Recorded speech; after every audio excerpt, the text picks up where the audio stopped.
안녕하십니까. 대한민국의 제22대 국회의원 이정헌입니다. 오늘부터 초선 국회의원으로서 새롭게 출발합니다. 국민께서 달아주신 이 6g 배지의 무게를 헤아려 봅니다. 초심을 깊이 새겨야겠다는 마음입니다. 28년 동안 쥐었던 기자의 펜대를 내려놓고 혈혈단신 정치에 뛰어들었을 때 저는 꿈이 있었습니다. 가난과 소외 속에 고통받는 약자들을 살리겠다는 것. 단 1분 1초라도 내 인생이 누군가의 삶을 바꾸는 데 쓰일 수 있도록 뜨겁게 살아가겠다는 것. 나폴레옹은 정치인을 희망을 파는 상인이라고 비유했습니다. 국민과 국가 모두에게 희망이 되는 정치를 하고 싶습니다.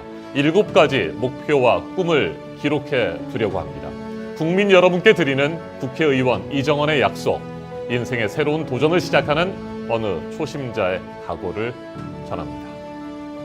첫째, 국민의 행복한 삶을 제1원칙으로 삼겠습니다. 대한민국은 선진국이 됐는데 국민의 삶은 고통스럽습니다. 우리는 산업화와 민주화를 이룬 위대한 국민이지만 지금의 대한민국은 길을 잃었습니다. OECD 38개국 중 행복 순위 35위, 자살률과 노인 빈곤율 압도적 1등 국가입니다. 합계 출산율 0.72명의 아이 울음소리가 사라지는 나라입니다. 이대로는 안 됩니다. 정치가 정치 본연의 역할을 해야 합니다. 국가적인 대전환의 길을 찾아야 합니다. 일자리, 집, 교육과 보육, 노후, 의료 등 국민의 행복한 삶을 이루는 핵심 요소들이 정치의 새로운 표준이 돼야 합니다. 광진구에서 국민 행복 정치의 성공 모델을 만들어낼 것입니다. 4년 내 반드시 성과를 내겠습니다. 높은 사회적 비용과 경쟁 압력은 줄이고 국민의 체감 행복도는 높이는 입법, 정책, 예산 활동에 가용한 에너지를 쏟아붓겠습니다. 둘째, 무너진 정의와 상식을 바로 세우겠습니다. 윤석열 정부는 국민을 이기려 들고 국민 위에 군림하려고 합니다. 총선에서 국민의 준엄한 심판이 있었음에도 국정 기조 전환에 대한 대통령의 의지와 능력 모두 빈곤해 보입니다. 오만한 권력 앞에 국민은 쓰러져 가고 있습니다. 자식 같은 아이들이 병역 의무를 다하다가 안타깝게 목숨을 잃었습니다. 부당한 국가 권력의 작동을 명명백백 밝히자는 국민의 특검 요구에 대통령은 거부권으로 응답했습니다. 우리는 지금 정의를 부르짖던 법조인 출신 대통령이 정의의 요청을 거부하는 참담한 현실을 보고 있습니다. 이제 바꿔야 합니다. 무너지는 민주주의와 상식을 바로 세우겠습니다. 민심을 단 하나의 나침반으로 삼고 국민이 다시 국정의 중심에 서는 민주정치의 복원을 꼭 이루어내겠습니다. 셋째, 풍파 앞에 언론 자유를 흔들림 없이 지키겠습니다. 부끄러운 기록을 우리는 마주하고 있습니다. 국경 없는 기자회 언론 자유 지수에서 우리나라가 180개국 가운데 62위로 떨어졌습니다. 윤석열 정부는 언론사와 기자, 압수수색의 두려움도 부끄러움도 없습니다. 공영방송을 장악하고 프로그램 진행자들을 줄줄이 하차시키더니 국민 교양을 책임지던 KBS, 역사저널 그날마저 사실상 해체해버렸습니다. 미국의 토머스 제퍼슨 대통령은 신문 없는 정부보다 정부 없는 신문을 택할 것이라고 말했습니다. 언론의 자유, 표현의 자유를 보장해야 권력의 오만과 독선을 막을 수 있습니다. 언론 또한 공정하고 책임 있는 보도를 위해 노력할 의무가 있습니다. 언론 개혁은 언론에 대한 국민의 신뢰를 회복하는 최소한의 제도적 조건을 갖추는 일입니다. 기자 출신인 제게 주어진 막중한 사명으로 여기겠습니다. 넷째, 국가 성장을 위한 담대한 도전에 나서겠습니다. 정치의 최종 목표는 국민의 먹고 사는 문제 해결에 있습니다. 그러나 대한민국은 구조적 저성장의 절벽 앞에 내몰리고 있습니다. 경제 성장률 순위는 세계 10위 밖으로 밀려났습니다. 새로운 국부 창출과 성장 엔진을 만들지 못하면 이 나라의 미래는 없습니다. AI, 반도체, 2차 전지, 첨단 바이오 등 국가 전략 산업에 대한 획기적인 투자와 지원이 필요합니다. 정부의 무지로 삭감된 과학기술 R&D 예산부터 반드시 복원해야 합니다.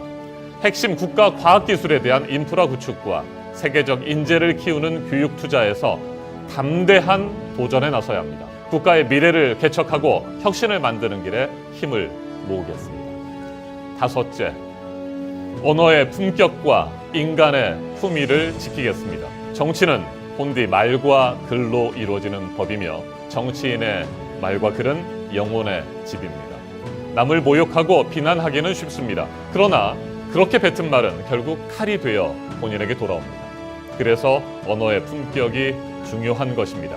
우리 국민들은 윤석열 대통령 부부의 품격 없는 언행에서 큰 실망과 부끄러움을 느끼고 있습니다. 저는 말과 글을 업으로 삼았던 사람입니다. 지난 선거에선 단 한 번도 네거티브를 하지 않았습니다.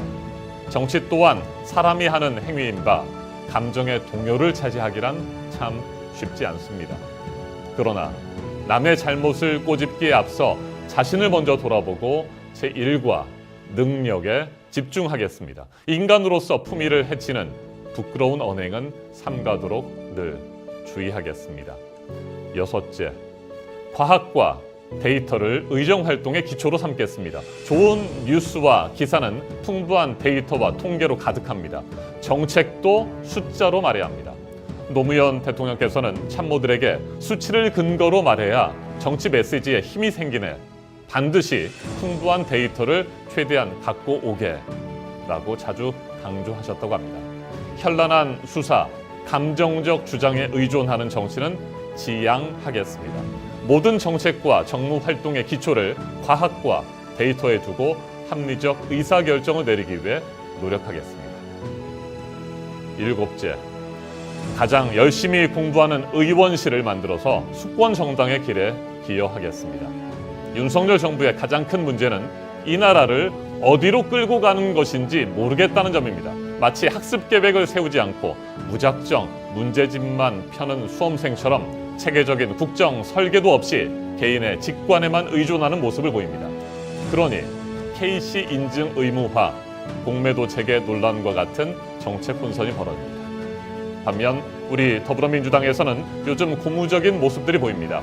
국민연금 개혁, 종부세 완화 등 사안에 옳으냐 그르냐를 떠나서 다양한 정책 토론이 벌어지며 국정 이슈를 주도하고 있습니다. 수권 정당으로서의 가능성을 보여주는 모습입니다. 부단히 고민하고 공부해야겠구나 느끼고 있습니다. 저희 이정원 의원실은 여의도에서 가장 치열하게 공부하는 의원실이 될 것입니다. 우리 의원실의 불은 꺼지지 않을 것입니다. 저부터 다양한 공부 모임을 갖고 열심히 배워가겠습니다. 제 보좌진과도 꾸준히 함께 읽고 토론하고 연구하면서 치열하게 공부하는 팀을 만들어 가겠습니다. 7가지 약속을 길게 남겼습니다.